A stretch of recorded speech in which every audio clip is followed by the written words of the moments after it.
Hi, I'm Dr. Amy Robbins, and welcome to Life, Death, and the Space Between podcast. I'm a licensed clinical psychologist and medium, and here we explore life, death, consciousness, and what it all means.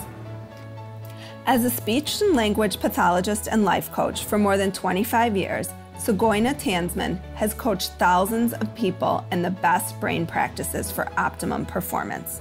She draws upon her international life experiences from having worked in Italy and Germany, as well as on both the East and West coasts of the US.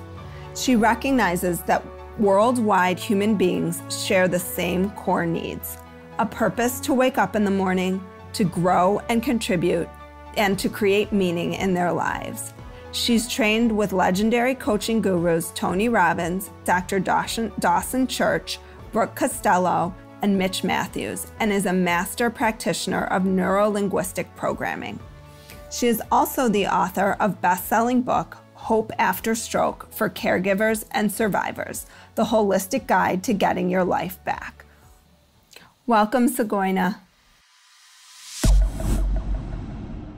A few things to talk about before we get started with today's episode. If you have not subscribed to my newsletter yet, I have some exciting things coming out in the next weeks, months. Unclear how long it's going to take me to get it together, but there will be some stuff coming out and I don't want you to miss it. So head on over to dramyrobbins.com and subscribe to my newsletter. And I also wanted to tell everybody about an amazing opportunity with IANS. IANS is the International Association for Near-Death Studies, and their 2020 conference is online. This year's theme is Unlocking the Healing Wisdom of NDEs, and the program is packed to the brim with fantastic speakers and experts to guide newcomers and seasoned experiencers alike through the mysterious worlds of near-death experiences, spirits, and the afterlife. This conference, again, is online via Zoom, August 14th to 16th, and you can visit ians.org for more info. That is iands.org. And many of the speakers who have been on this show in the past are also members of IANS. It's an amazing organization that really promotes the work, so much of the work that I'm doing on this show in terms of bringing to light many people's spiritual experiences and spiritually transformative experiences. So head on over and check that out. And now to today's show. Hi, Dr. Amy. So this is a little different for me on the show because I've not had anybody on who talks about what it's like working with people who have survived illnesses or who are going through an illness. And I know primarily you work with stroke survivors, but it seems like a lot of the concepts in your book really relate to or can relate to survivors of many illnesses. So can you talk about how sort of these concepts relate to this notion of life, death, and the space between all of it? Absolutely. Well, first and foremost, whether you're a stroke survivor or someone suffering another kind of illness, you're a person first. And I always say you don't have to have a brain injury to damage your brain. You can do that by the thoughts you think and the language that you use. And, all human beings benefit from using healthy brain practices. We teach our kids to take care of their dental hygiene. Wouldn't it be awesome to instill that same vigilance with our mental hygiene so we could prepare ourselves with that growth mindset and resilience that we need for all of the various life experiences that will be inevitable? Of course, not everybody suffers a devastating illness or catastrophe, but we all experience challenges, setbacks, losses. These are part of our life experience. And I'm a firm believer in preparation versus reparation. In other words, it's easier to prevent a problem than to repair one. And the way I do that is through managing your mindset, establishing a regular practice of mental wellness. And one of the ways to do that is this concept I call WTF, standing for words, thoughts, and feelings. So we estimate that we have about 70,000 thoughts a day, and they're obviously not all within our conscious control. But our thoughts create our feelings, which direct our actions and ultimately create our results. And I think there's a misperception, especially during illness of any kind, that there's this waiting zone, this illusionary space between life and death, where life is suspended until one gets better. I'm waiting until. But the reality is it's all life. Eckhart Tolle described it best. He said, life has no opposite. The opposite of death is birth. Life is eternal. Well, and first of all, that's an amazing quote. And I want to just sort of speak to how applicable this is to what's going on right now in this world. It's like we're in the midst of COVID. I feel like there's this sense of, okay, we're all waiting. We're waiting for something. We're waiting for a vaccine. We're waiting for things to go back to normal. But in that waiting, how are we putting our lives on hold versus still living our lives every day? Exactly. And you also used a word that I use a lot, which is you were waiting for things to go back to normal. But nothing ever goes back. We live life forward. And it is what we are doing in this time, in this space every day. Another expression is people say, I'm just killing time. That is the worst thing you could possibly do. There's a phrase you need to get out of your language because, what's the only thing that we all only have that equalizes all of us? And that's time.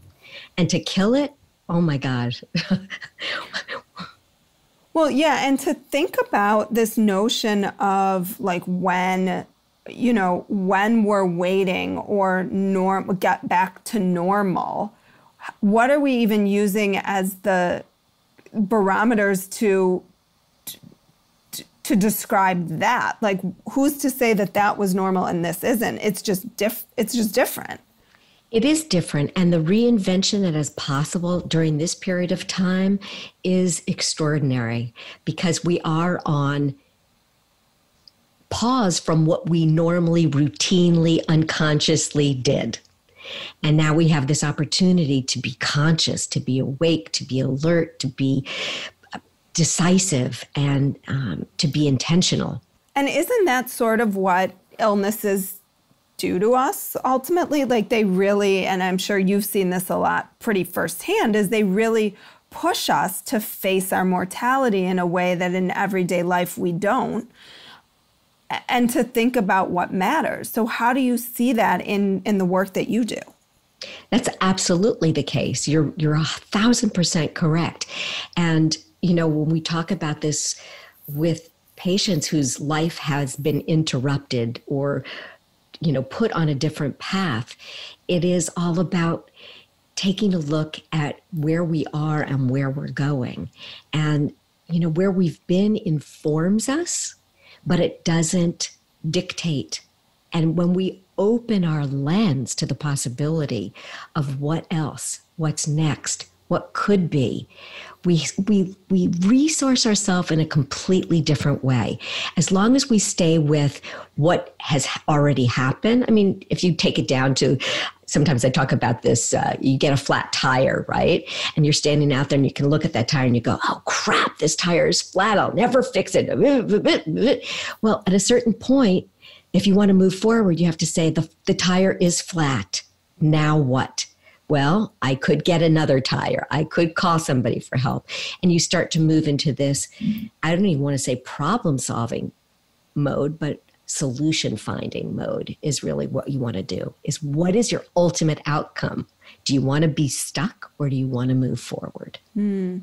So when you're working with patients, you really talk in your book about holistic when you're dealing with the survivor of any illness. But I think this is actually really important in life. When you look holistically, what does that look like? So holistic to me means understanding that I'm engaging with a whole person, not just their illness or the parts of their illness. I've worked in hospitals and rehab settings, and in my physical therapy mode, occupational therapy and speech therapy mode, it's common for us to cut the person up into pieces. So speech therapy takes from the neck up, occupational therapy takes from the neck to the trunk, and physical therapy takes from the legs down. And of course, we treat as a team, and most practitioners are very sensitive to the the humanness of who they're treating, but holistic really means including the emotional, the social, and the spiritual parts of that person. So Sir William Osler, who was a Canadian physician and one of the 4 founding professors of Johns Hopkins Hospital, said it best. He said, it's much more important to know what sort of a patient has a disease than what sort of a disease a patient has. And holistic can also mean including a variety of healing modalities, including traditional Western medicine, but other practices that have been the standard of care for thousands of years, like Chinese medicine, acupuncture, EFT tapping, mind-body practices, nutrition, and more. Well, and I think to your point, when I've worked with patients who have been diagnosed with an illness and they've already been my patient, I think that they appreciate being seen holistically versus if someone receives a diagnosis of, let's say, cancer, and then they go into some sort of therapy, their cancer becomes the thing that you feel like you're treating versus the patient, right? It's like this something happened to them that resulted in them being this way, but they were sort of in the process of becoming who they were for however many years before they received that diagnosis. So really looking holistically at the person, in addition to the holistic practices that you're talking about, is so important. Absolutely. So I had an experience of my husband being in the hospital many years ago. He had an appendicitis attack. And I do remember sitting there and thinking, wow, as a person on the other side of the bed now, so to speak, how easy it is to be reduced to your statistics. So he was patient number whatever. He had a patient number. He was in a room that had a hospital number. He had a bed number. He was the sum of his vital statistics, his blood pressure, his urinary output, his height, his weight, his age. It was just all numbers. It wasn't a human being on that other side. And as practitioners, it is so important to understand these are human beings that we're talking about first and foremost. So how do you help people get their lives back after such a devastating illness? Well, first of all, I help them look for and focus on what's working.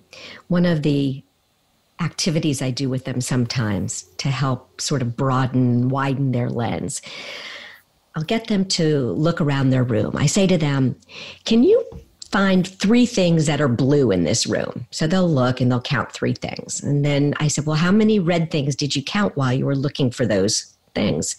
And they said, well, I didn't see any. And I said, exactly. And so it doesn't mean that those red things weren't there. When I look at illness, we are either focused exclusively on what's wrong, or we're also focused a little bit on what's working. And it depends on the lens you're looking through as to the questions that you ask and the resources that you seek. So when I finally have enough rapport with them, I can ask a pretty deep question. And I do say I have to have rapport with them, because if I ask this question without that rapport, I'm likely to have something thrown at me. So for example, I might say to somebody, tell me what's good about this stroke. And their first response after they don't throw anything at me is like nothing is good. My loved one, or I can't walk or talk, I can't work. My life is devastated. And so there are facts in this statement, but even some of those, quote, facts are maybe facts of the moment, like the loved one not being able to walk or talk for now, right? But the statement that their lives are devastated is actually subjective.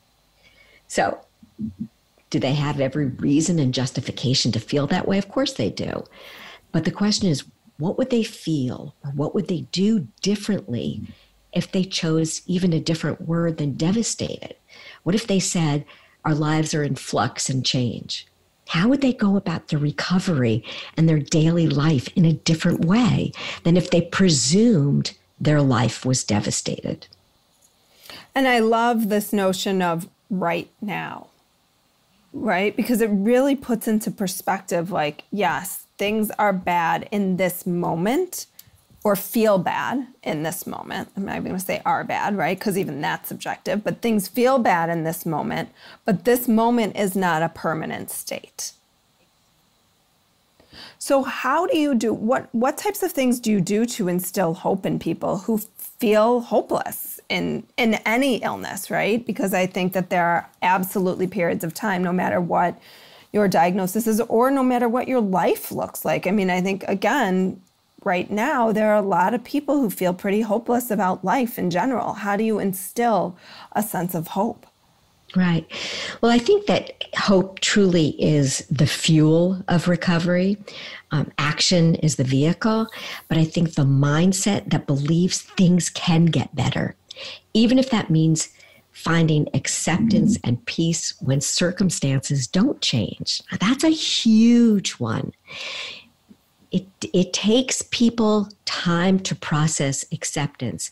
And I think there's this big confusion with acceptance as giving up, right? Acceptance means that you give up, that it's always going to be this way, so you just have to surrender. But that's not what I see from the patients that I work with. And I have to tell you, Dr. Amy, that it's really my patients that have taught me this.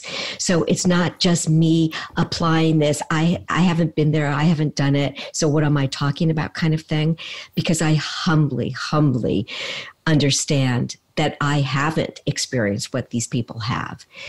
But they've taught me this. They've taught me that it's not just when things change that there can be hope, but there can be acceptance at various levels.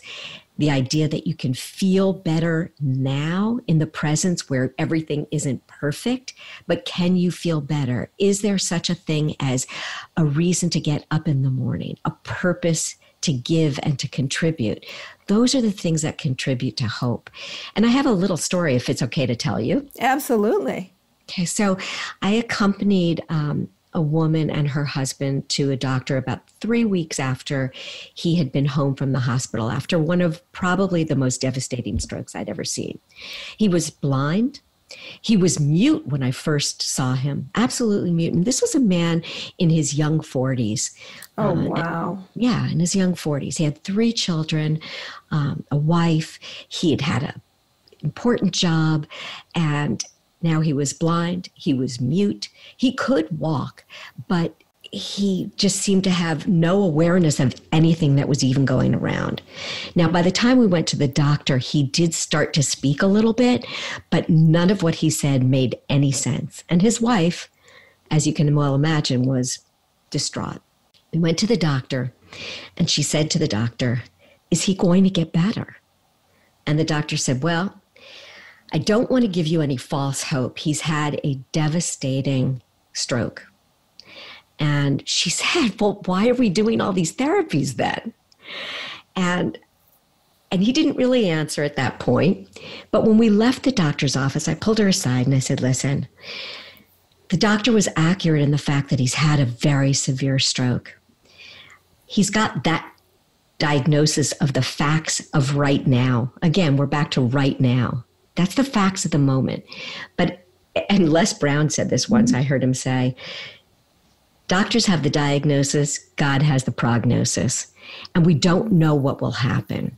And in fact, within about 3 months period of time, this man went from being a completely dependent on 100% care. He started his vision repaired enough that he was able to walk independently to a nearby drugstore. His speech and language communication skills improved enough that he was actually able to purchase an ice cream cone, order that, pay for it, and walk back independently. These are huge, huge things going from a person that was completely 100% dependent within like a 3-month period of time. So we don't know. This concept of for now means it's maybe impermanent. And hope is, as long as there is life, there is hope. And even if that hope means accepting conditions and circumstances as they are and finding a way to feel good, find a way to get up in the morning and have purpose. And I've seen that time and time again with patients, even in the absence of complete recovery. Well, and I think that's an important differentiation to make is that hope doesn't mean you believe that something's possible that isn't, right? I mean, because it's almost like you're realistic, but also hopeful. I don't know how else to say it, but that, that they're like with this woman and her husband that you're talking about, it wasn't like they believed that this was going to be the rest of his life, but maybe they were also realistic about what was possible, that he wasn't going to, and maybe he has gotten to 100% again, I don't know, but that you're realistic. I guess I'm asking like how you balance the two, right? Hope with also being realistic about what is possible. Right. Well, I think you have to just get up and be in the game. That's what you have to do. You have to be in the game because every day changes. We can't use hope to say we're looking at 100% recovery. We can say I have hope that I will find a way to be at peace and to feel good. That's what you're really looking for hope for.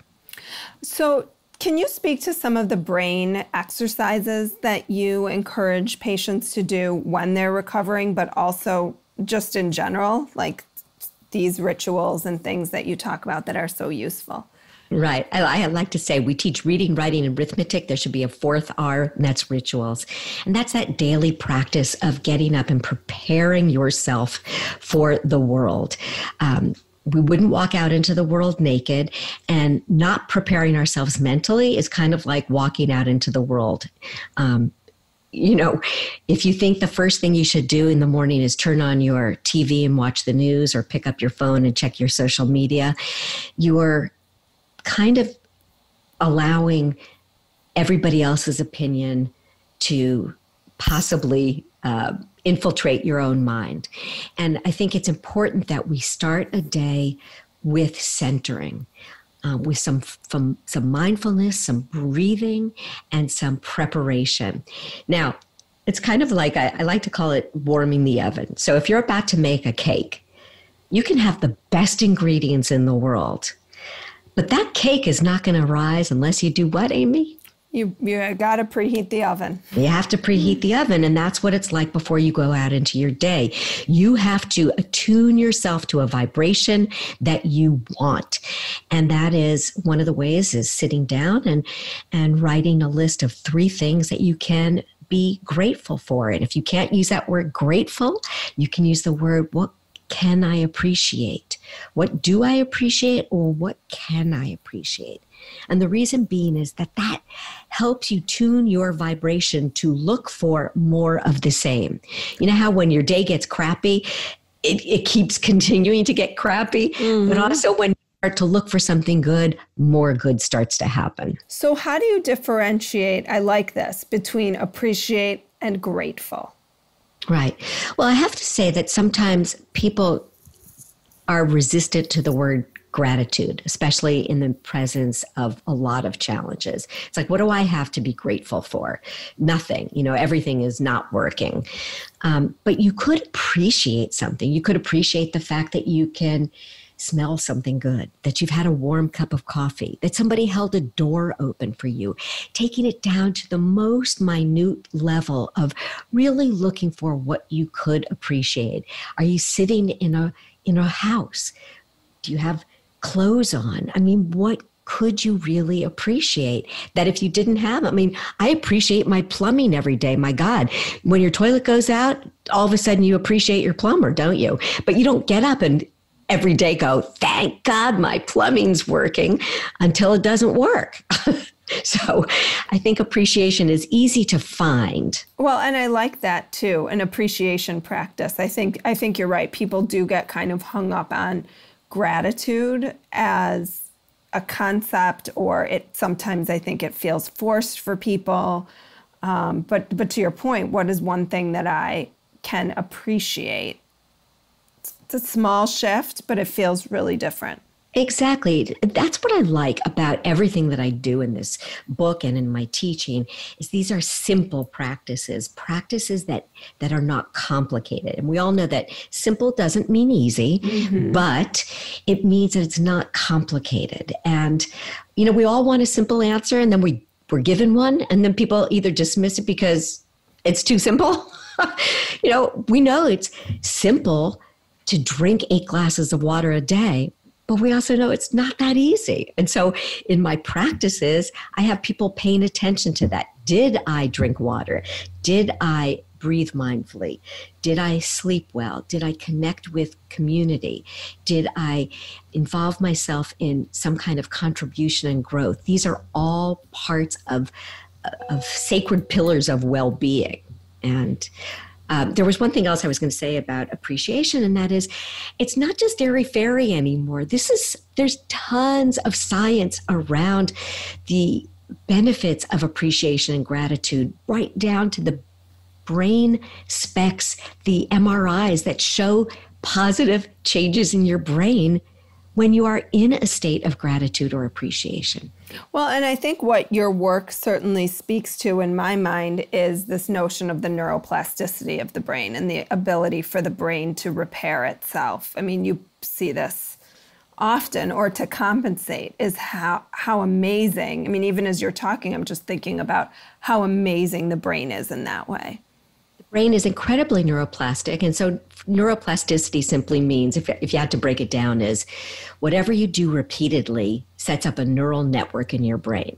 So you do it again, you do it again, you do it again. It becomes an automatic practice. And this can be for good or it can be for ill. So we have to be vigilant of the practices that we do engage in repetitively, because those get hardwired into our brain just as easily. So in building a new brain and being conscious and intentional about the healthy brain practices like gratitude practices, mindfulness, breath control practices, sleeping and eating healthfully are all positive brain practices. So do you ever have patients who talk about near-death experiences or spiritually transformative experiences? And how I thought of this question is that I know one of the most famous stroke survivors is Jill Bolte Taylor. I don't know if you've ever heard her TED Talk. I'll never forget, I think I saw her on Oprah, and she described her experience, and I remember her once saying that she saw a doctor who walked into the room and she couldn't understand him, but she could sense his negative energy. And she, I think, is like a neuropsychologist, she worked in neurology before she had her stroke. So this was really fascinating to her. Do you ever have patients who share experiences like this? Yes. And actually, Jill Bolte Taylor is a neuroscientist from Harvard who was studying the brain and working in research actually on schizophrenia, because she had a brother that suffered from schizophrenia. And when she had her stroke, one of her comments finally was like, wow, how cool is this? I get to see my stroke from the inside out. How cool is it that a neuroscientist can study this? So many people have shared their near-death experiences only when I've asked. Nobody ever actually volunteers that information. And they often preface their comments with, I don't usually talk about this because it's weird, or people say that I'm hallucinating. But when I do ask them about their experiences, many people have talked about being out of their bodies, watching everything below them, especially like in the emergency ward. They speak about that they felt that they were offered a choice of whether they wanted to stay where they were in this other space or go back. Many of them have spoken about how utterly peaceful and safe they felt. And subsequently now they don't fear death. And others have talked about what Dr. Taylor had talked about too, was they could sense the feelings of the people that were involved with them, or some of them who patients were thought to be in a comatose state could actually hear what was taking place. And one woman said, she remembered the doctors and the nurses talking about how obese she was and how she wasn't likely to get better. And that's a pretty dramatic thing to have happen. And then as far as transformative experiences, I'd love to share this story of one of my patients who is really quite remarkable. And her story was really, she went to the eye doctor because she was having migraines. And during her examination, the doctor could see in her eyes that her blood pressure was very high. So they called an ambulance right away. She had a stroke in the ambulance. She gets to the hospital and they still can't lower her blood pressure, only to find out that she's in acute renal failure. Now, what's interesting about this woman is that 10 years prior to her stroke, she lost a child. A child died while she was breastfeeding this baby. Oh my gosh. And this was devastating. And she went into a paralyzing depression. She had one son already, and a few years after the death of this child, she had another daughter. But she went from being this outgoing person to being this person that stayed only at home. As a result, she homeschooled her children. Now, she was not a college-educated woman, yet by the time I met her, her eldest son was 17 years old and already just about to graduate from junior college, being homeschooled. She had a 10-year-old daughter at the time. I have 3 kids. Is she available for hire? No kidding. Extraordinary, right? And it was only a few years after I treated her that she said the stroke had lifted this paralyzing depression. And as a result of the stroke, she now suddenly was availing herself to all this help that she didn't previously ever want. She just didn't want contact with people. And she started to feel this love and connection and this complete openness to being outside. The woman went on to, when I met her, she was paralyzed in her hands. She was using a walker. Her speech was unintelligible. Over time, her speech improved. She was very articulate. According to her, she's still not at her level of articulateness, but such a capable and articulate woman. Her hands that were once paralyzed, she suddenly started to be, not suddenly, over a period of time, began to crochet and quilt. She started donating her goods to battered women's shelters. She went on to ride a bike and here's a great story about her too. So she was getting dialysis 3 times a week. She had a port in her chest. And she swore that when she got that port, and she couldn't take a shower or bathe because of this port. And she swore when the port came out, she was going to go swimming, which, okay, that's pretty cool. But the thing is, she didn't know how to swim. She was 49 years old. Oh so she goes to the Y and she gets in the water and she starts splashing around and stuff. And I guess she was going there consistently. And somebody anonymously paid for her to take 2 swim lessons. So she took 2 swim lessons, and typical of this woman who can figure out anything, she Googled how to swim. And she taught herself the rest of the way by watching a Google thing and practicing. And well, anyway, long story short, she now has been asked to compete competitively for adult swim in a master program. Oh my gosh. And she does this before she goes to dialysis treatment, or on the days that she doesn't. I think it's on the days she doesn't have dialysis, because she goes to dialysis at 4:00 in the morning. So she must do it on the days that she doesn't have dialysis 3 times a week. And I think, my God, what would this woman do if she had a kidney and was well? So her life was radically transformed. And not that anybody wants to have a stroke as an upgrade to their life, but I've heard it time and time again. I've heard it from people that were alcoholic that suddenly are not alcoholic anymore after this. And they say, my God, this stroke has been an upgrade to my life. So kind of talk about transformation or transformative experiences. These are just a couple of them. Well, thank you so much, Tsgoyna, for your time today and for enlightening us with your wisdom and experiences. It's really been remarkable to listen to. And I think that there are definitely some nuggets here that people will take away and be able to apply to their life, even if they don't have an illness or have anybody in their life with an illness. They're really applicable concepts that people can use. If people want to find you, can you tell us where they can do that? Sure. The best way to find me is on my website, which is hope-stroke.com, or my email, which is hopeafterstroke.now gmail.com. And you're right, Amy. So many people that have read this book have said that they all say these are applicable to life. Well, it's because I'm a life coach as well. And I've trained with like the legendary gurus of life coaching. So all those are best life practices. Well, thank you so much again for your time. And I will look forward to airing this for everybody to hear. Thank you, Dr. Amy. A pleasure. Like what you heard today and want to hear more? Wondering what comes next and what it all means? Head over to Apple Podcast, Spotify, Stitcher, Google Play, or anywhere you get your podcasts and hit subscribe. Also, if you could take a minute to rate and review my podcast, I would really appreciate it. Stay tuned as we continue to explore life, death, and the space between.